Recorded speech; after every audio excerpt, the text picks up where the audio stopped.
Our punt return record was wiped out within the first few minutes. So Yeah. On a negative 4 yard return, by the way. That like it was a negative play for Alabama. So we can can we hold on to that and say no one has returned a punt for positive yardage against Brent there we Pearson? go. There we go. There we go. I like it. Welcome to My God a Podcast. I'm Jim Wood. In this episode, John Powell and I review Georgia's 41-34 loss at Alabama. We talk about our experiences on Saturday and what stood out to us during the game. As always, remember to check out the newly redesigned MyGottaPodcast.com to see our latest merch. You can follow us on social media at MyGottaPodcast. Finally, if you need help with your website or your online presence, head over to workingwebmedia.com/dogs. Now, let's join the conversation in progress. All right, JP. So, the longest winning streak, regular season winning streak in the history of the SEC comes to an end. Um, usually kind of start off with a just as we predicted kind of joke. I will say by the end of it, it wasn't, I mean, obviously we predicted a win, but we predicted kind of like a heavyweight fight. Certainly didn't look like it was going to be one in the first quarter. But by the end of the game, it was. Yeah, I would have to say that if we went back and looked at the analysis, ahead of time, we did not have, I did not have a Rocky heavyweight fight in mind. I didn't think that we were going to be playing, a Rocky heavyweight fight against the Russians or whatever. Right. Uh, what's his name in that movie? I can't remember where he gets his butt whipped for a while and then Ivan finally, Ivan yeah, Drago. Drago. That's what I was. Yeah, yeah, uh, uh, yeah. It didn't look it didn't look great for a while. We watched the game from a friend's house. Carter and I did, and we were in there, and he was like making he's a tech grad, and so he was making jokes like, "I wonder what other games are on." yeah. My dad texted me because I've got a couple of things that I'll admit that I texted people during the game, but like I was texting with my dad, when it was 28-0. I was like, I was just kind of like dumbfounded, didn't know what to say. And he was like, well, at least like my heart rate isn't out of control like it usually is during a Georgia game. So yeah, that's kind of how it was. Yeah. Not great, Bob. Not great. Not I think great. that was another quote that his wife was like, "How are you feeling, John?" Um, not great. Not great. No, Um, no. yeah. Uh, Basically, like everything that could have gone wrong went wrong. I mean, Yeah. to sum the evening all up, our punt return record was wiped out within the first few minutes. So Yeah. On a negative 4 yard return, by the way. That like it was a negative play for Alabama. So we can can we hold on to that and say no one has returned a punt for positive yardage against Brent there we Pearson? go. There we go. There we go. I like it. I like So we're gonna move the goalpost just a little bit. I feel like that's fair. I feel like that's fair. Other than that, I was gonna say you mentioned where you were watching the game. We did watch. So we usually watch like on the porch. Um, we did it inside. We had to watch inside because we couldn't be outside. Well, not couldn't. It was a pain being outside with Munson. So a lot of stuff happened after we recorded last week. uh, it. had to take Munson for surgery unexpectedly on Wednesday of last week. He was scheduled for one for 2 weeks out, but we had to move the date up. So that happened, and then we had the hurricane and all that fun stuff. So like school was canceled Friday. Um, Munson we were dealing with his stitches and everything, and so he's not supposed to be, you know, exercising, moving. And we had one incident where the dog next door was outside and he took off barking at him. So he was already munsoning. So we had to watch the game inside. We did do Panda's famous bean dip, so we had the bean dip. Lily was at homecoming, so we did have that. The dance was still on. And I was supposed to be texting her updates, by the way, during the game, and we got down 28 nothing so fast. I kind of forgot and like texted her at one point. I was like, "Sorry, you don't want to be following it anyways." She's like, "It's okay. I got updates on my phone." um, but then the only other thing is, we didn't do the pregame run because everyone was like, "Don't do the pregame run." So we didn't. And Kim told me in the morning, like when we didn't, although she didn't really want to do it either because she was getting some flack from her friends. Um, but she was like, if Georgia loses this game, like we have to run. She's like, we're gonna have to run like every Saturday, like for the rest of our life. And I was like, oh my gosh. So I now have to do a Saturday run with Kim in perpetuity, apparently. We did try to reverse the mojo by we really did. I know like Boss Dog asked on Twitter if we really went for a run at halftime, and we did. It was a very short one. We did like a half mile. It was like the half mile loop around our block. So we did do that. I mean, who knows? Seemed to have helped. It was a second half performance. It was a second half performance.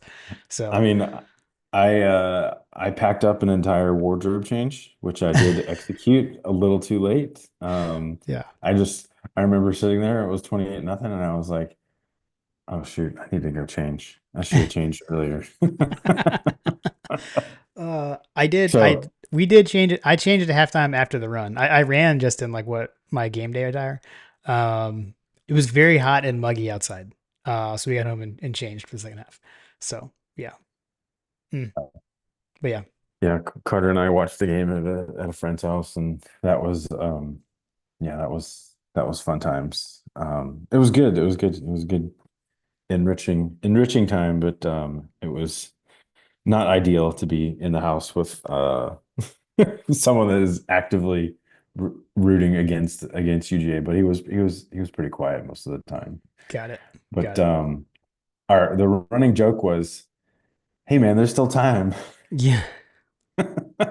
It's early. There's a lot of football left to be played." But he was saying it facetiously. Every time they would score, he's like, "Don't worry, man. There's plenty of time left." Right. Right. Yeah. I mean, turned out there was. It was. The only my major regret from like online interactions is never tweeted out the Kirby calm the F down gif. I think we all could have used that in the first quarter, myself included. Even though apologies to Hunter and John because I think I kind of went off on them in the text thread at one point because I couldn't take negativity because I was so negative and I was like I need everyone else to be positive around me. So Yes. sorry guys, sorry guys. Someone be positive so that I don't jump off a cliff. Yeah. Yeah. Yeah. So Yeah, it was definitely a brutal first quarter. Like, I mean, literally the worst start to a game for a Kirby Smart team, right? Like this is by far the worst I because mean, because yeah. in the end, had we won, um, which if you'd have told fourth quarter John that if you'd have told first quarter John that fourth quarter John was going to be in a good mood, like Yeah. I would Right. have said that's insane, Right. and it would have been insane, and it would have been a historic insane because no top five matchup like that had ever had that big of a comeback, and it would have been the biggest comeback in I think UGA history too, right? Yeah, I mean, I think so. The biggest that um, I know there was that Outback Bowl one, but I would say regular season. I think so. I think so. Yeah, it would have been definitely the biggest comeback in the history of college football between two top five teams, I think is what they were talking about. Yeah, and it just changes. It changes so much. Like, I mean, just like through the flow of the game, right? Like, well, first there was the game day. I think you called it like Saban's retirement party. Like game day was just kind of weird. Game day Um, was so weird, man. Like, we yeah, can we can back up and talk about that too. Like the Dave Matthews commercial just threw me for a complete loop. My whole mojo was like wrecked for the game for the day. When I saw that commercial, I was like, what is happening? Why is Dave Matthews on a mountaintop sunset, tinged in crimson, playing a piano slow song? And then all of a sudden, it's just a montage of UGA versus Alabama, a historic rivalry, right, right. which we've talked a little bit about that on the preview that this is not a rivalry, guys. Um, but it was literally just B-roll footage of Kirby Smart and Nick Saban, and they showed Kalen DeBoer one time for like a split second, and it just had this vibe of I texted you, I was like, I hope we wreck Nick Saban's retirement party. Yeah. Like his wife was the guest picker. Yeah. Uh, they showed him in that booth in the suite more often than they showed Taylor Swift on the NFL game. Like Yeah. Yeah. it was crazy. It was crazy. Yeah. It was weird. Um, and like I was, and like early on, like things that were going through my head. I mean, when they jumped up 28-0, I was like, was Saban holding Alabama back? Like, and like I think Wes Blankenship tweeted like the only thing I've learned so far is that it's harder to replace Stetson Bennett than it is to replace Nick Saban. I didn't see that. That's Oh, yeah, hilarious. that was a good one. That was a good one. That is a great tweet. I need to go and find that one and tell them kudos. Yeah, yeah. So, but that, I mean, that like I that's definitely something I texted people was like, I would say was that Saban holding them back? I would say that the actual tweet should have been it's harder to replace Brock Bowers and Lad Mm, McConkey yeah, yeah, true, true. because we are sorely missing some playmakers on the offensive side of the ball, which I guess let's start there, right? Like let's just jump right in. Yeah. So like I mean, right off the bat, I will say like there's two things that happened on each of the first two drives, on Alabama's first drive and our first drive. So what, we win the toss defer, right? We kicked to them. Like we Which is stopped perfect. we stopped them. Like we stopped them. We got them off the field. But although it's, I mean, it's kind of hard to say because I guess it was a free play situation, but we're offsides. And we stopped them on third down, forced them to punt, but we were offsides. So they get a do over. They convert, they go down and score. So we had them stopped in the opening drive, but we gave them a second chance on the penalty. Then we get the ball back to match, and like right off the bat, we saw the game plan was different. I think we can confirm that now. Like we had been asking, like, when are we going to see the vertical passing game? Are they holding things back? Why is everything so lateral, etc.? And we came out throwing the ball vertically. First play, completion to Dominic Lovett, down the field, over 10 yards. There's a first down on the first play. And I was like, oh yeah, here we go. Like we're finally getting vertical with Lovett. Let's go. And then unless I'm mistaken, I'm pretty sure it was second play of the game. Shot to Arian Smith. He dropped it. And then it was like that one play, like just took the sails out of everything, you know? And from there, everything was a bit of a disaster. uh, at least through the rest of the first quarter. I mean, I think that yeah, was it third down or was it a third down play to Arian Smith or was it second down? Because I'm looking at that first drive. It It may have been. doesn't really. I think it was a first down play. I think because the first play was a first down. That Okay. the first play we gained a first down on first down. So I think it was the second 1st and 10. I could be wrong. Yeah, so it was the second play of the game. Yeah. Yeah. I mean, I mean, so Bobo throwing the ball downfield on first down, like that's the kind of thing we've been asking for, and he did it, and it was there. It was there. Aaron, I mean, I mean, whatever. I mean, it's a fact. Like he dropped the pass. Like it was there, hit him in the hands. Um, honestly, I think that the if you want to talk about where the cracks started happening was, I mean, the third play of the game. So the first play of the game, we complete the Dominic Lovett for 15 yards, and then you have the Arian Smith play, yeah, where I mean, any you can't ask your quarterback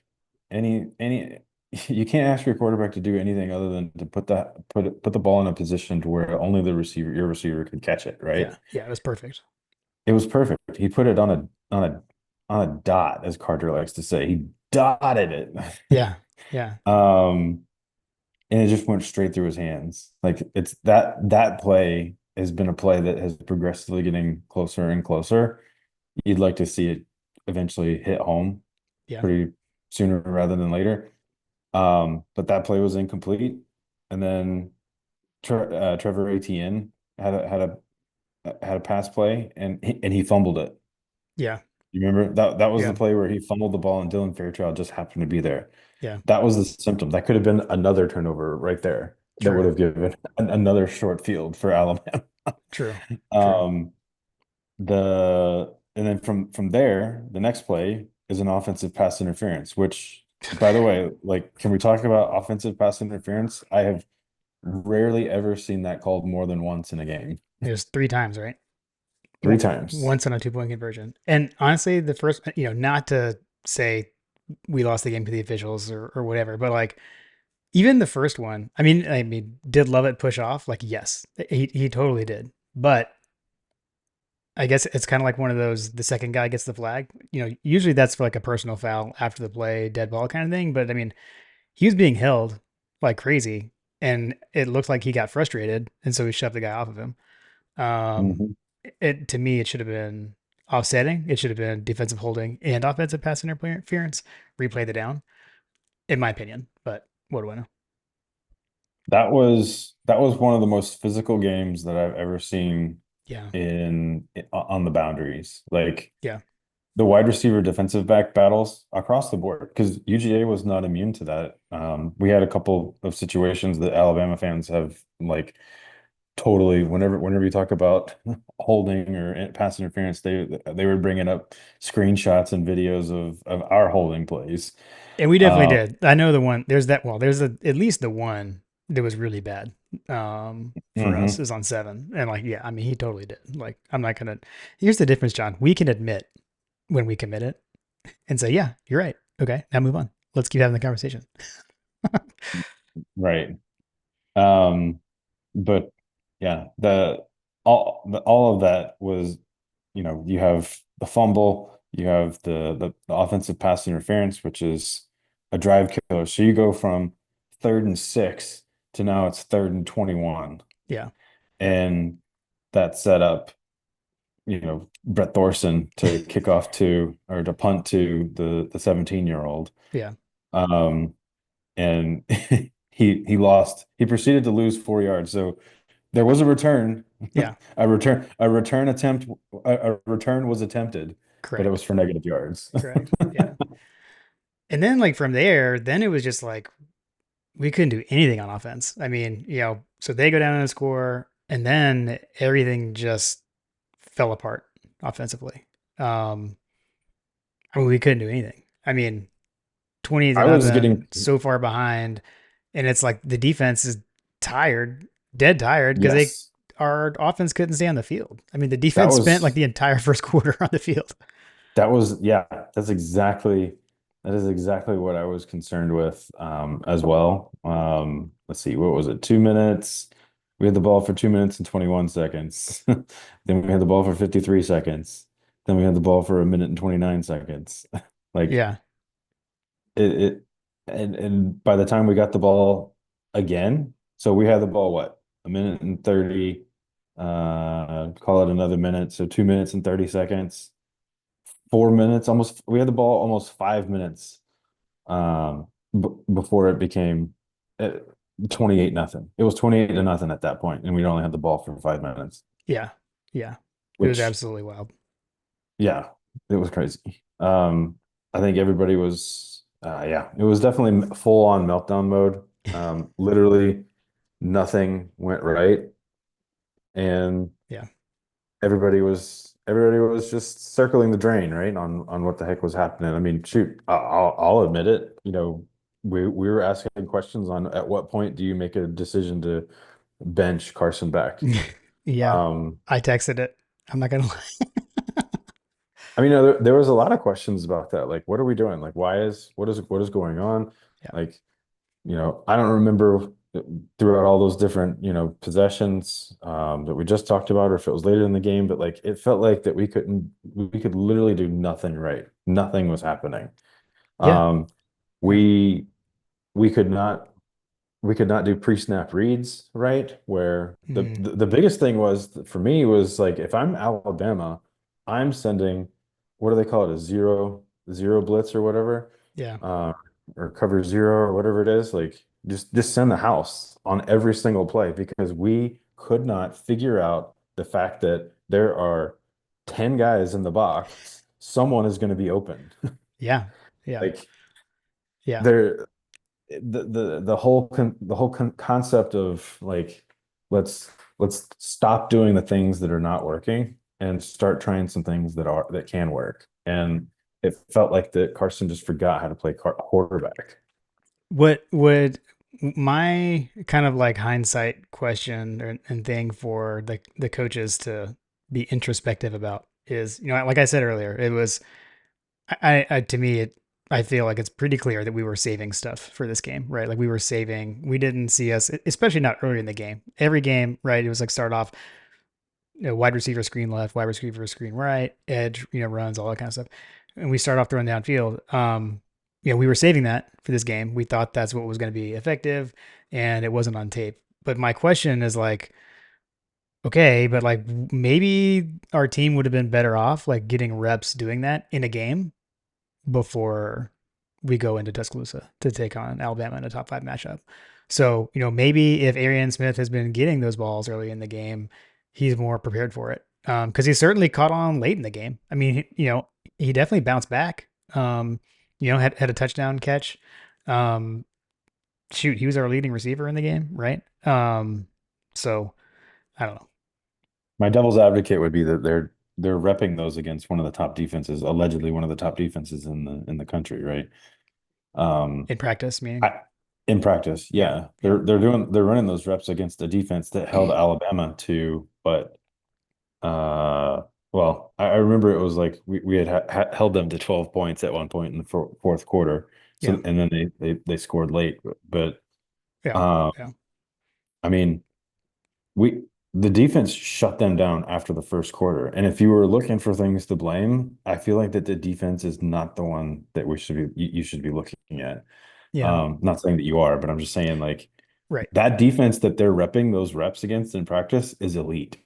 The only reason that we were behind the eight ball is because the offense was so inept and was basically just, impotent for three quarters of the game. Yeah, yeah. I mean, we Um, we started off punt, pick, punt. Those were our first 3 drives. So yeah, I mean, you're talking about it's a tie ball game basically. In between the first quarter and the fourth quarter, it's a tie. Basically, all intents purposes, it's a tie ball game. yeah, that's It's a the toss thing. up. If we could have done anything in the first quarter, anything, Right. if you do anything offensively there, it's going to overtime. Right. Yeah, Right. yeah. I totally agree. Or we're winning. Or better. Yeah, Yeah. yeah. Like And I think, because and that's the thing. 14 of those points were off of incredibly short fields from Yeah, mistakes that our offense put our defense in. yeah, yeah, yeah. Mm. Um, yeah, yeah. I mean, the defense. The only thing I'll say about the defense, um, we had questioned like, or we were like, pressure Milrow, get him off his spot, make him uncomfortable because he doesn't deal well with that. I Mhm. actually like again, hindsight is 2020. I think we were too aggressive with Milrow. We were sending so much at him. He had an answer for everything. I mean, because like they had someone like just wide open, and he would just throw right to where the blitz came from. Like at least early. I mean, on those first 4 touchdown drives to go up 28-0. I mean, That's we'd get pressure and there'd be someone in his face, but it's just like it didn't matter, because he threw the so wide open receiver. yeah. So I watched when you rewatch the game, like that's what you expect a senior leader, and he's a senior, right? I can't remember what Milrow, if he's a senior or junior or whatever. Yeah. I don't believe he's a senior. I think he might. I think he's a junior. I'll double check. That's what you expect your offensive leaders to do when you're a Heisman finalist or whatever, a Heisman candidate level quarterback. Yeah, That's what you expect your Heisman level quarterback to do is to the find where the opportunities are. And from a coaching standpoint, one thing that Alabama did with a lot of success early is I was watching Brooks break down the film, and I hadn't had a chance to look through everything, but in the brief moments that I did, I had to like walk away because I was so frustrated that Alabama seemed to be able to do this, and Georgia seemed incapable of doing it, and it rests at the feet of the quarterback. We talked about it before the game. As Jalen Milroe goes, so does Alabama. As Carson Beck goes, so does Georgia. What happened? Yeah, it definitely. And Milroe had the game of his life, yeah, and Carson Beck had I think I don't wasn't this like a career high pass? Like it's I, not that he did like terrible in the end, but like at it's the the beginning, it's he the wasn't there. yeah, no, it's the turnovers. I mean, Yeah. it's the turnovers. I mean, he threw for more yards than Milrow did. Yeah. Carson threw 440 439 yards. yards and three Yeah. touchdowns. I mean, like if you had told me that was, I know you like to do the what if I told you. You told me Carson Beck was going Yes. to go for throw for 439 and three touchdowns. I'm like, heck yeah! Like how much did we beat him by? Um, you know. But then it's like, oh, and by the way, he also had three interceptions and lost a fumble. Like, oh, I mean, we said, The fumble is the one that the yeah, fumble, the fumble and the interception that he threw when we were on our 5 yard line are the two series that I look to when we're talking about like, okay, um, some of sometimes you just have situations where players make plays, right? Like yeah, the interception he threw at the end of the game, uh, I could make an argument for you that Colby Young didn't help him out in any way, shape, or form on that last play of the mhm, game, basically. Colby Young is a large human, and yeah, he did not use his body in that instance at all in a situation where it is very clearly a play that is designed to be a contested catch, and he didn't contest it at all. yeah, You could argue if it was a bad throw, but the cornerback didn't have any problems going up and getting the ball. Why didn't he try? Like, I don't know. yeah. I mean, I think yeah, I, it was that underthrown, but I get what you're saying. but going back to the beginning of the game, like his fumble was probably one of the most worst things that I feel like he is currently in a scramble mode. He is running away from a defender. Your Mhm. job as a quarterback is to secure the ball so that that doesn't happen, and he did not secure the ball. Yeah.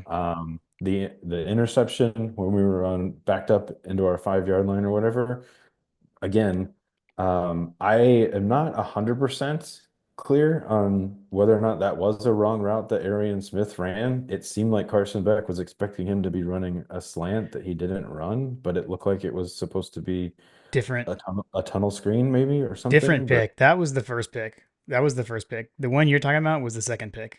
And that one and the second pick, so second drive of the game, I think, was the one where like the tunnel screen. right, The that's other the one that I'm. one was like we're down. Yeah, we're down 28-0. Or no, at that point it was 28-7.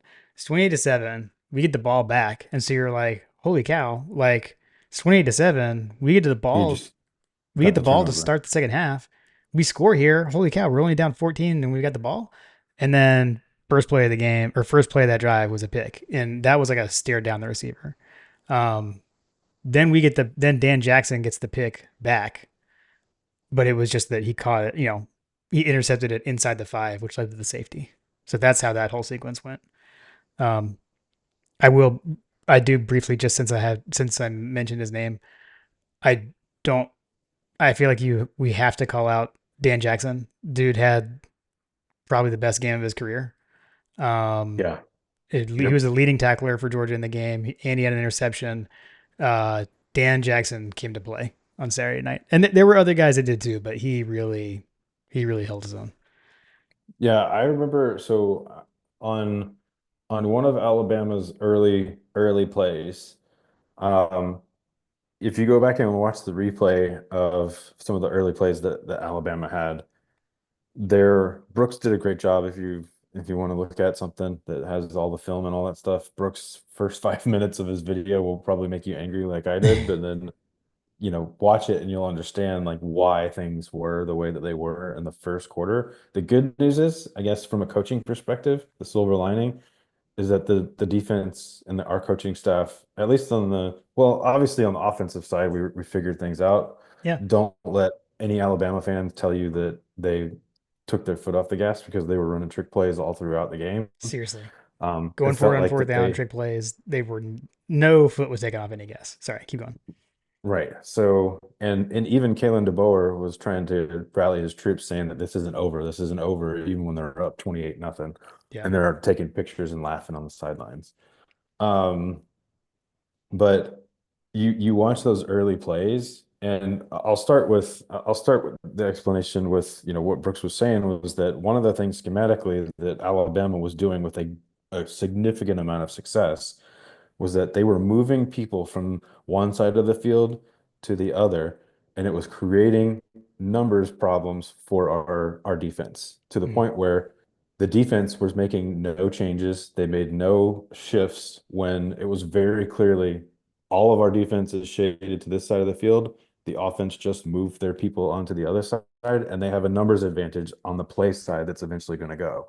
They did that all throughout the first quarter when they were when we were when they were running their offense, like what was happening when they were moving those players over was that it was reestablishing a new edge. And the new edge was now a problem for UGA because all throughout the season is that we have trouble establishing an edge. Yeah. Like you've got to establish the edge on this guy. You can't lose contain, blah blah blah. Well, the problem is that when you move the edge, it changes the dynamic of the play because all of a sudden you have a numbers advantage on one side of the field. That edge becomes irrelevant. Yeah. And And you could see them running those plays over and over again at the beginning of the game. Like I said, I haven't gotten to the end of the game, but obviously we figured some of that out as the game wore on. Unfortunately, again, the offense put the defense in some tough spots, but they eventually figured it out. And I think they even went from a 3-4 or a 4-3 to they actually had a different scheme in the second half that Alabama was very clearly having struggles with because they couldn't do anything. I mean, in yeah. the second half, they only scored 12 points, like Yeah. 11 points. Yeah. It was totally flipped. Like you said, like our fourth quarter was basically their first quarter, but they mixed the score in, although it was on the last play of the game or their last, whatever, before the kneel down. Hmm. I think here's what kills me about that. And like Kirby has come out and admitted it. Like we had a listener question from Jonathan DeGiel, and sorry, Jonathan, if I'm not saying your name properly. I hit me up the pronunciation guide. He asked us like, how is Kirby going to outcoach DeBoer? And I'll give Kirby and staff credit on in-game adjustments. We figured stuff out. We didn't, you know, I do say like sometimes he can be stubborn, and I feel like we did make adjustments in this game to shut things down. So kudos on that. But what's disappointing is that we had 2 weeks to prepare, and we were not ready for what they were doing. And I think Kirby has come out and Didn't, said they were doing things that we didn't hadn't seen yeah, on that's, film, right? And it's like, yeah. well, yeah, I mean they had 2 weeks to prepare. Um, and he also, I mean, and he said after the game, like, we weren't ready at the start. I'm paraphrasing. I'm not gonna get it exactly correct, but he was, basically 21-0. He was like, we weren't ready at the beginning of the game, and that's on me. And like, I agree. Like, that's the hardest pill to swallow of this. We flipped the script, we turned it around, and I mean, the sheer entertainment value of this game was off the charts. I tweeted something about like that may have been one of the best. I think I said the best. I was whatever day after trying to be a little bit happier about things. Like that's one of the best regular season games of college football, SEC or at least SEC football that I've ever seen. And it's hard to think about that kind of stuff when it's a game that your team lost. But I mean, you had like everything in that game. You had a 28-point lead. They got totally wiped out. The last 2 touchdowns of the game were both one play drives, of over 50-yard passes. Ours was 67 yards. Theirs was 75. I mean, the game, that game was nuts. For like the casual fan that has no rooting interest, that must have been amazing to watch. Um, and I mean, I guess for That's what Alabama fans, it's amazing to watch, but whatever. my buddy was saying was that he was at the end, he was like, that was a good game of football. Yeah, and it was. It was. I try to not lose sight of that. When we play in a great game and lose, like, yes, it stinks, and yes, I was dejected. Although, even though, sorry, Josh, that game didn't matter. Like I, I try to That's what I think. kept telling myself too. Yeah. Yeah, but I do still try to think like, man, I just saw an awesome college football game. Like my team lost, but that game was amazing. And shout out Ludikit when he replied to my tweet and said like that was the best football game that Georgia lost that he remember since 2005 Auburn, and I totally agree. That was another fantastic game. Horrible ending, but another great game. So I try not to lose sight of things like that. That was a heck of a football game. It lived up to its billing. I'll say that. Yeah, I wholeheartedly agree that we eventually got to the game that we were expecting. Right. It That's is a good way. unfortunate. That's a good way to say it. Yeah. It eventually got there, but the way that we arrived there was quite painful. Yeah. And I think that if you replay that game 9 times out of 10, I have a feeling that we get a game that is more like what we saw towards the end, where it's a Yeah. tight game. Yeah. Like, Yeah. I mean, I agree. at the end of the day, it took 4 turnovers and a safety for Alabama to have that result. Yeah. Yeah. 4 turnovers and a safety, and we still had an opportunity to win the game in the fourth quarter.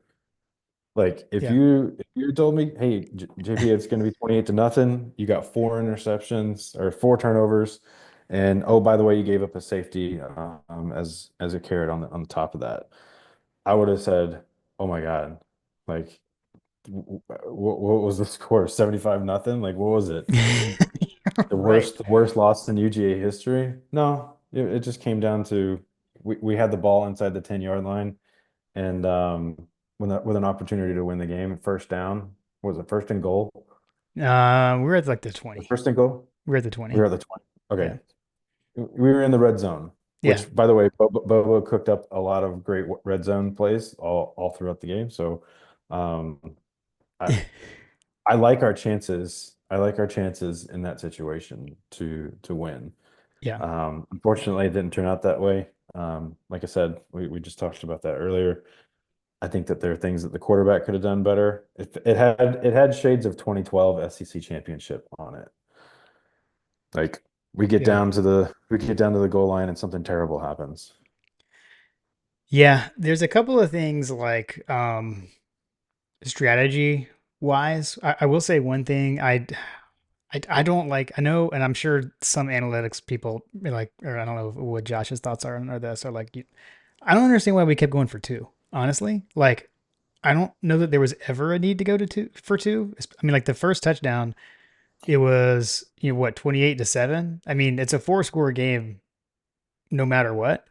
I don't like chasing points. And my ultimate point is at the end of the game, Georgia had 34. If we'd kick the extra point every time, we would have had 35. And like Alabama would not have been able to go up by 7 at the very end of the game. Ultimately, it did matter because we threw a pick, but like at worst, it would have been 41-35. And it probably would have been 40-35 because they wouldn't have gone for two to go by 6. Or maybe they would have. I don't know, to force us to make an extra point or something. But like either way, Georgia has the ball to win at the end if we never go for two, if we just kick it every time. So I don't know. That's a get off my lawn. I don't like going for two unless it's So like right at the end. as we'll probably mention a few times, but the devil's advocate there is it was halftime and it was 30-7, and we were 15-30 later in the game. Yeah. Um, at that point, that's two touchdowns and 2 point conversion. So like that, you know what I mean? Like Yeah. Yeah. Yeah. But that wasn't what so the I score think was at that the next time. his Like the other his one where we went for two was we were trying to make it a 10-point game. So because right, it was a 12-point game, we tried to make it 10. But and I know I have the benefit of hindsight. Um, right. but because it just I don't know. We lost At the points. time, I We feel like lost that he points for was going for two. thinking. At the time, I feel like he was thinking that points may be hard to come by later in the game, which Yeah, yeah, yeah. you know, I get you it. know. I get it. I don't But know. hindsight, like you said, hindsight's 2020. But um, you certainly would like to you would like to allow them to not tie it up. Yeah. Again, I get, it didn't matter. The only other thing was, and like again, this is definitely like Captain Hindsight thing. Man, like that last did the one play to Dylan Bell do us in? Like what if we that like if there was ever a time to do a Kirby Death March with a touchdown at the end of it to win the game, that was the time. Never give the offense back to Alabama. So whatever. Oh, right. Yeah, the You know, Kirby Death March. Yeah. yeah. We yeah, With we 52 seconds left. Yeah. yeah, I mean we scheme up. Or yeah. Well, no, at that point there was so when that You score at 52. We yeah, scored in 52. right, we scored in 52 seconds. When we got that ball, there were 2 minutes and 42 seconds. We got the ball.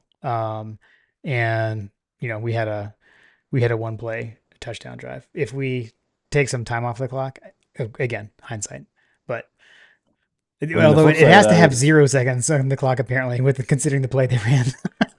yeah, I was about to say like uh, we kind of got it. So we scored the touchdown, and then Alabama scored on one play the next time, yeah, and then what happened after that?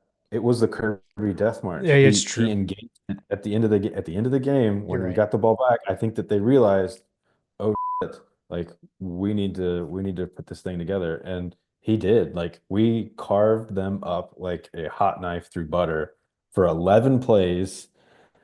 Was it 55 yards? Yeah, And I mean, a minute and 35 seconds. We were in a hurry up situation, but like we got 11 plays off in that drive, yeah, and we still had four more potentially on the plate, but we only or three more left on the field. But he threw the interception on the first play, which by the way, like talking about the comparing the 2012 game, that's exactly what happened. So if we're ever in this situation again, dear Bobo, like fade to the back corner, like can we just not do that? Like because that's what he tried to do in 2012 too. Like we got to the line and we tried to call the first play. We could have spiked it and thought about it, but like the very first play when we got close was he tried to throw up a fade. They thought they had something in the back of the end zone. They thought they had something in the back of the end zone with Colby Young, which yeah, frankly I think was a pretty good play call had he thrown it right and put it in a position where only his receiver could catch the ball. Because good Lord, dude, like that's another thing I would like to talk through is that for 3 quarters, I was screaming at the TV, why aren't you throwing the ball to Lawson Lucky, Anthony Evans, and what was the other one, it was. Jim? I think Dylan Lawson- Bell. I think is what you were Dylan saying. Bell. Yeah, Yeah, yeah. yeah. Like, why aren't we targeting these guys more throughout the game? And we did. We Like, started doing it. Yeah, one of our touchdowns literally was all three of them combined for the touchdown. yeah. I think that was Cash Jones, Arian Smith. No, that wasn't it. But anyway, I was just looking at one of the drives, but um we put together a drive that I've been begging for all season long, all game long, and frankly the last two games from Kentucky because Lawson Lucky was a ghost in the Kentucky game. And Yeah. I mean, I hate to say it, but like, I'm not sure what's going on with Oscar Delp and Carson Beck, and I I don't want to sit here and blame NIL, but it's hard not to notice that the players that are flashing all of the bling, for lack of a better description, are the players that are struggling on the field right now. Yeah. And Yeah. Carson Beck and Oscar Delp. Frankly, Tate Ratledge hadn't been having that great of a season before he went down, but all those guys are wrapped up in all this NIL stuff. Nate Frazier has also been on some of these, and he is Well, he's not. unable He to. didn't. He He's didn't not even go. a Did factor. he? I don't. I haven't looked at like snap counts or anything, but I don't remember him being in there at all. I know he didn't get a carry. I don't think he saw the field. Um. Right. Yeah. Like there are players with high caliber, parade All-American type stuff, whatever you want to call it.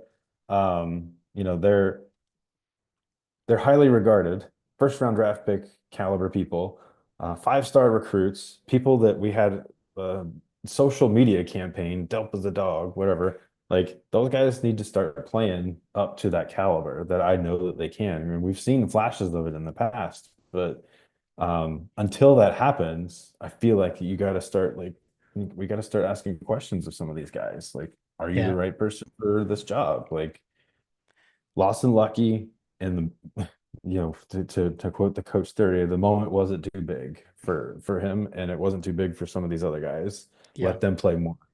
Yeah. I mean, to me, I feel like Lawson Lucky needs to be starting tight end. Um. So we. I. I do remember at one point I texted Josh, like 13 personnel because there we did have a 13 personnel play. That's one running back, three tight ends. But anyways, I don't remember it actually doing so great. But yeah, no, dude. I Yeah, mean, but and like, but the Georgia offense, like, you know, like, what are we going to see from here on out? Maybe we get into this more when we preview the next game. But like, what are we going to see? Like, that was the thing. And I know we have some questions about this, so we'll definitely get into it. Like what is our identity, kind of thing. So maybe we just talk about that in the next episode. But I felt like, I guess my hope is we found our offensive identity when our back was against the ropes and in this game, and we saw it for throughout the rest of the game, until literally the last. I mean, the last interception. I feel like we found it. Can we keep that going forward? I mean, the difference of where we are now versus at the end of the first quarter, just on not only like narratives but also like what you can say to your team. Um, I mean, this they did show me a lot. And I don't want to get into like moral victory type stuff, but like a lot of teams would fold, um, and lose, like you were saying earlier, like 52-0 or 52-7 or something. I mean, these I guys mean, had the lead. We TCU, we took the lead. TCU in the national championship, Florida Exactly. State in the bowl game. Like, Exactly. Yeah. I mean, yeah. So they showed a lot of fight, and like I definitely like started busting out all the Kirby sayings and texts at that point, and I was like, "We just got to keep chopping." It's like, you Yes, know, yeah, you did. Keep chopping. Yeah, exactly.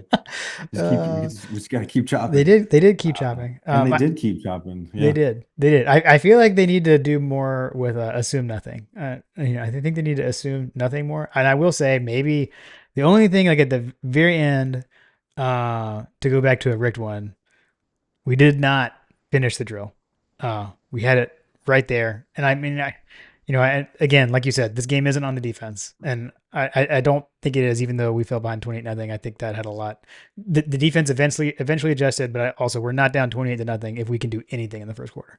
Um, but like it's like you can only hold him for so long. I mean that Williams, like that's what he does, and it was gonna happen eventually. And unfortunately to us, it happened twice. I mean, he had two circus plays. That kid's good.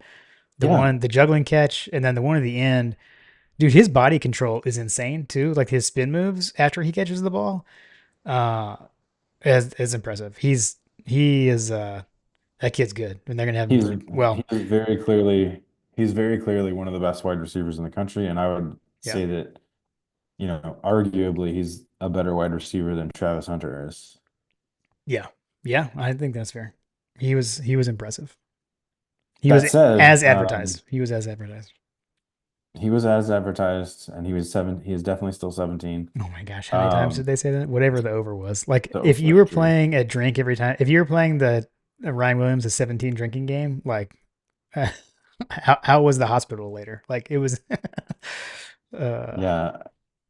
I mean, I think that we did I, we played him about as well as I feel like we could have. I mean, yes, he torched us on two plays, but beyond that, yeah. he was fairly quiet. I mean, you say beyond that, what it took was it took frankly Milrow underthrowing a ball, which our cornerback basically overran, and he was just better prepared for it and better positioned to change his run and to go up and catch the ball. Like hats off to him, great catch. The other Yeah. one is literally you run that same play 9 times out of 10, a deflected pass. Are you kidding me? And he somehow pops it up in the air. It had like totally reminded me of like the prayer at Jordan Hare.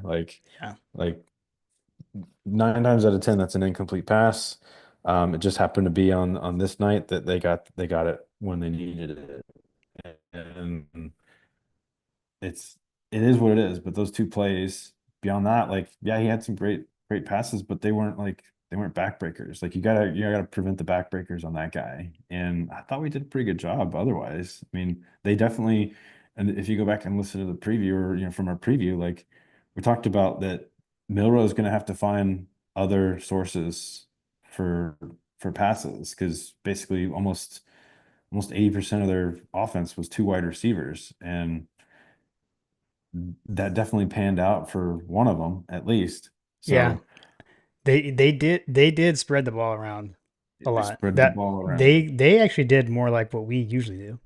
I Hmm. mean, he threw to, I I forget how many receivers, but it was a lot. Yep. Yep. Yeah, It was not ideal. They had the field goal guy come out there at one point. I was positive it was going to be no good, but he I know. squeaked that goal in. Like that was another one, like the field goal. Yeah, Um, yeah. yeah. I think that we learned a lot about this team. I think that they're still kind of meshing. I mean, particularly at several positions where we've got hurt guys. I mean, one player that's hurt, which, sorry, I don't make the rules, but apparently when one of your better players is hurt, like the loss doesn't count. Oh, he doesn't count. Yeah. I've been really excited to see what he's got, but kid's been suffering from mono, so he didn't get a chance to go out there. That's one of the wide receivers that I would look for Yeah. because he was showed out against Clemson. I lost you just for a second, so just in case, London Humphreys, you can keep going as Yeah, you're talking London about. Humphreys. Yeah. Yeah, did I not say that? I thought I No, you said did. I lost you for a that. second. Keep going. Okay. Yeah, so I mean, London Humphreys is not out there, so I'm sorry that your win is invalidated from losing one of our better wide receivers. Sorry, our fast, our exciting whites. We're we're Yeah. we're we're down. We're down too many exciting whites. Yeah. Yeah. Shout out to Trey. We need we need the high quality crackers. Oh man. Dan Jackson has entered the chat, by the way. Dan Jackson. I don't think I finished my Dan Jackson diatribe, so I'll use this as the opportunity. But Okay. I don't think I finished that. Like the first few plays of the game, like you could see that Dan Jackson had done his homework because in one of those plays where we were talking about moving people around and they were resetting edges and all this kind of stuff, and you could see from the snap, wide receiver went into his motion, and almost immediately Dan Jackson was downhill on his sorry, Carter, uh, and just came in like a heat-seeking missile. And that's something else that I'll talk through. I don't think I saw Dan Jackson miss any tackles. That is probably one of the more concerning things if I had to like pick on the defense. Yeah. Um, we missed tackles left and right. We knew that this guy was shifty, Milrow in the pocket. You had to bring him down when you got home, and we got guys in his face. We just couldn't get him down, and we Yeah. couldn't keep him in the pocket. And he absolutely murdered us on those escapes, which we know, like this isn't our first rodeo with this guy. You just can't let him get out of the pocket like that. Yeah. And Yeah. when he or the running backs or Ryan Williams, like whoever it was, like we were missing tackles left and right. I That mean, is the probably one of the most concerning things that I have. And I think that the announcers even mentioned it on, some of these replays, like, man, it's just a sloppy play. Just not used to seeing this many missed tackles from the Georgia team, Kirby Smart coach team. I'm not sure what it is. I saw Malachi Starks lose some money in this game because as great as he played from a like I thought that we had coverage on most of these guys. Like I mean, even the long touchdown pass, I thought that it was good coverage. we He had just decent coverage on the long plays. It was those short intermediate ones where they, or I guess early, or I don't know. I felt like a lot of it that where the guys were just wide open. But yeah, on the deep I balls, mean, we were kind of there. Other than that wheel route. Oof. some of those things that we were talking about where the guys were open early are schematic things that they just That we were really adjusted on good at. later. Yeah. That we adjusted later in the game. Like that's what I'm saying. Like we would send a corner blitz on, and the Ryan Williams, the first I think it was the first play of the game.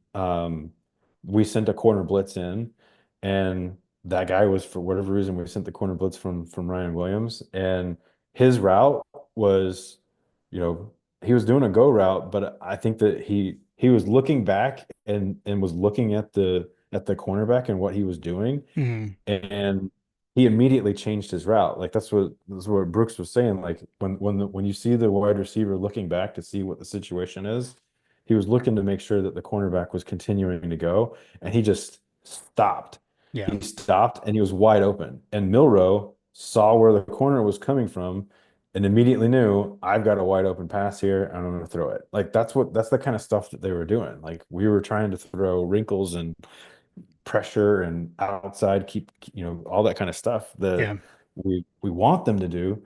He's just making a good play. Like, Yeah. and some of those were going to happen, but those eventually dried up, and to the point where if you go back and look at the final drive, you could see it in his face that like Milrow was like, you could see he was Munsoning hardcore on the Alabama sideline because he was not comfortable and he was a far cry from the jokester that was laughing and making comments like I don't know if you remember what was the game, maybe it was 2020 when the Florida quarterback was like, we're gonna we're gonna kill these guys. We're gonna score at will whenever. Like you could see him mouthing things on the sideline when we were getting absolutely torched by Florida, and that's kind of what was happening on the sideline in Alabama. But by the end of the game, things had shifted a little bit, and he was not nearly as comfortable. Now after the game, he was quite comfortable barking at everybody and all that kind of stuff, whatever. But Yeah.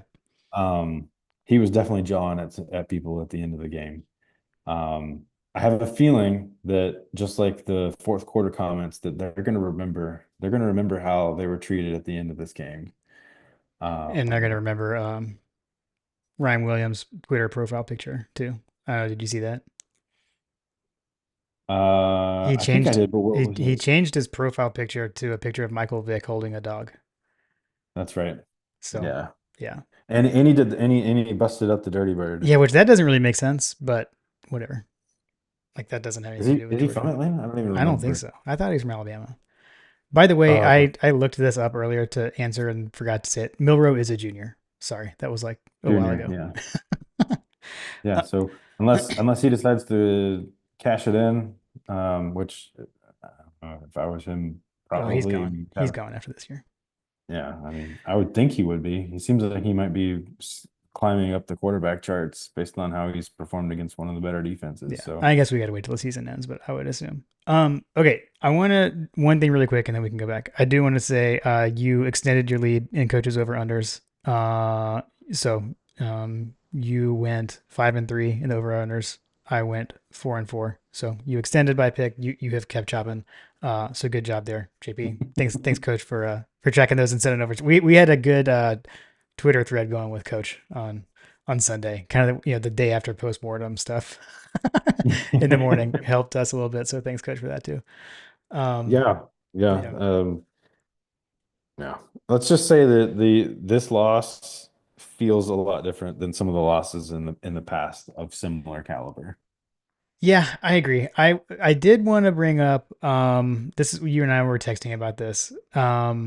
Like some of this is like me joking about regular season games don't matter because of the playoff. Like honestly, I do feel like that has helped me cope with this loss. I mean, if this happened a year ago, um, it would have been much more devastating for me. I don't know. That's just kind of my feeling. Alabama lost at home to Texas last year, made the playoff. Granted, that was a non-conference game at the time, but I feel like that's helped me a little bit. But It the still doesn't matter if it's a conference game. yeah, yeah. But I think the other thing was I was going to read a tweet that I saw. And sorry, I'm trying to pull it up. So it was Val on Twitter. Um, Oh, okay. this was kind of what I texted you about this to tell you to help me talk through this. It was she said some people have forgotten what it feels like to lose. She said some people forgot what it feels like to lose, and it shows. We've been spoiled and blessed as a fan base. Being a dog fan is a lot like a marriage, through good times and bad, and sickness and in health, for better or worse. I'm here for my dogs till death do we part. Um, I do think like I think a lot of us, and I was definitely doing it in the first quarter when we were down 20-0. But we have forgotten what it's like to lose a regular season game. And that's where I feel like the whole like even after the loss, I do feel like some people still need the Kirby calm the F down gif. We witnessed For sure. the longest Can regular can season. confirm. Yeah, we witnessed the longest winning streak in regular season SEC history. We hadn't lost a. I mean, we went 12-0 3 years in a row. We can't do that forever. We're gonna have to lose a game eventually. Um, so yeah, I don't know. It was bound to happen, and would have felt a lot worse if it just kept going the way the first quarter did. I don't know. It would have felt worse. In your defense, like I feel like it's not so much that we've forgotten how to lose.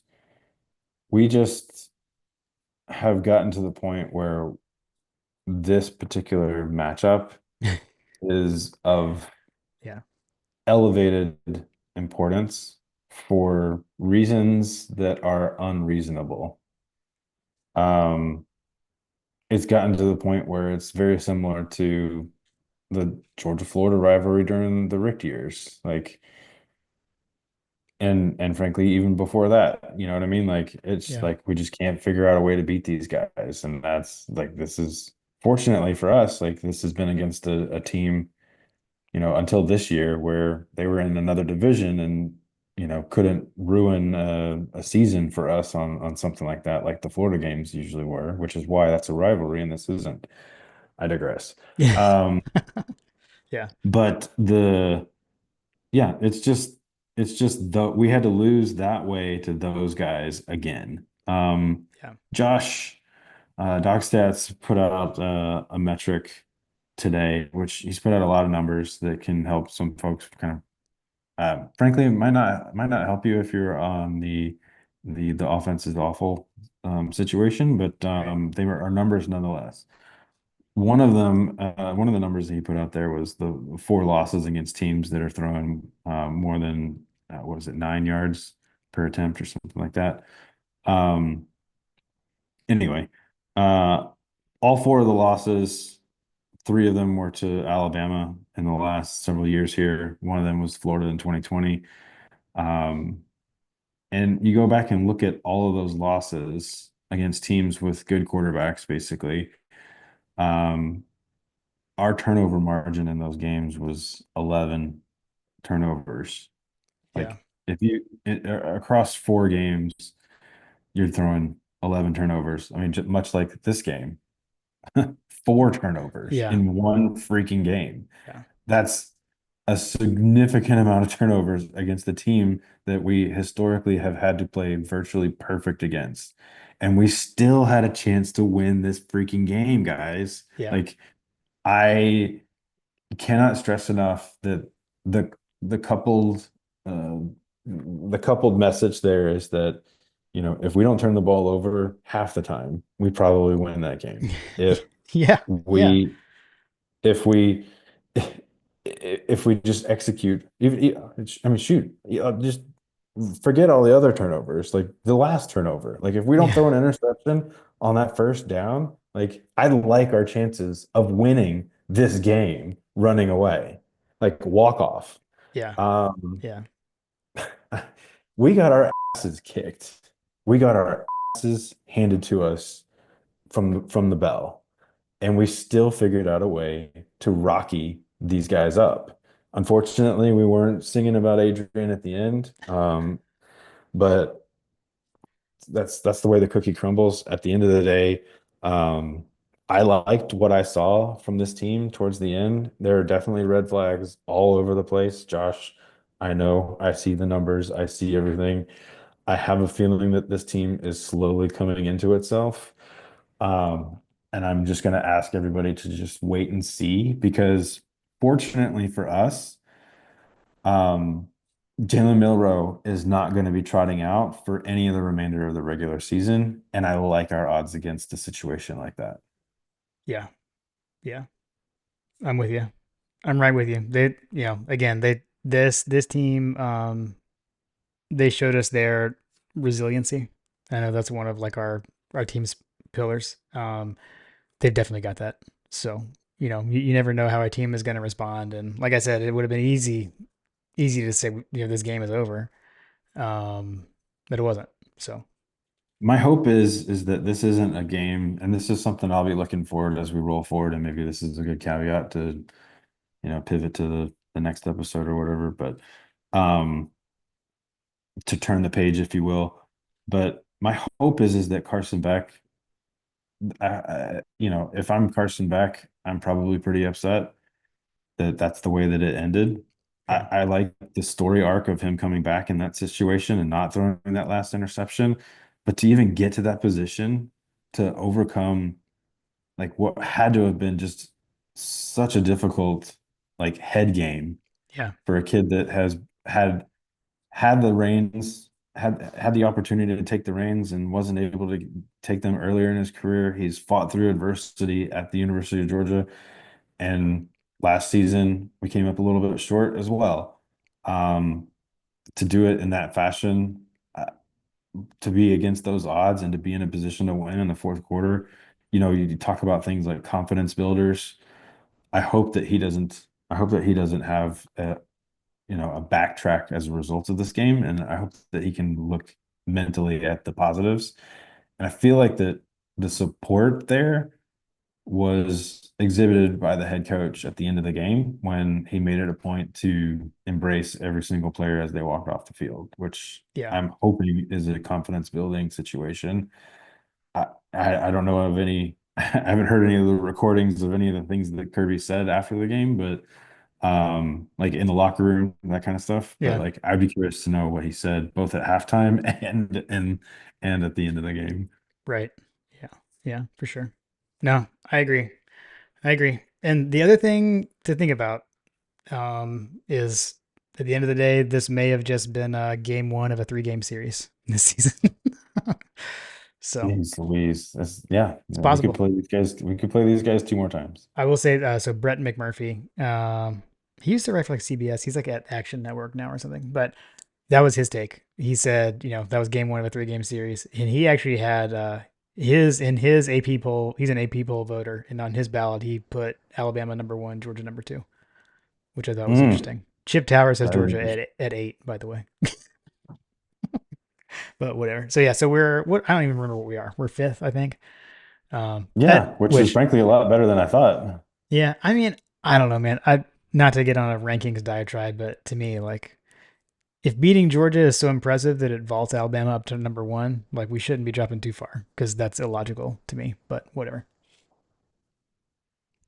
Carter was Carter was getting wrapped around the axle at our ranking. He's like, "Gosh, how did we drop to five?" Yeah, I was like, "Carter, those numbers are monopoly money. Like yeah, it literally doesn't matter at all." yeah. That means even less than regular season games. Yeah, exactly, exactly. God, Josh is totally gonna text me. We've already been texting about it. I think I think that I don't know, maybe it's three-dimensional chess that Yeah, we're trying to angle for the perfect spot, third place in the SEC. that's right. It's the perfect spot. It's the sweet spot. It's the sweet spot. Oh man. All right. It is what it is. Yeah. We got Auburn comes to town, homecoming, right? Yeah, it is homecoming. Yeah, it's so weird. Yeah, which is crazy to think about. Yeah. But we got homecoming coming up. I'm hoping that this will be a level set situation and we can further hone that offensive identity, which I don't know that I'm prepared to answer that question right now. Yeah. But I feel it feels like that they're figuring it out on the fly, which unfortunately, some of these big games had to happen in the beginning of the season as opposed to the end of the season. So it is what it is. We've Yeah. got more big games coming up. I have a feeling that we're gonna see what this team is made of the rest of the way through. Yeah, we'll meet between the hedges this Saturday, and we'll kick off homecoming with a good party, and we'll take it from there. Go Amen. Dogs. Amen. Well said. Go dogs.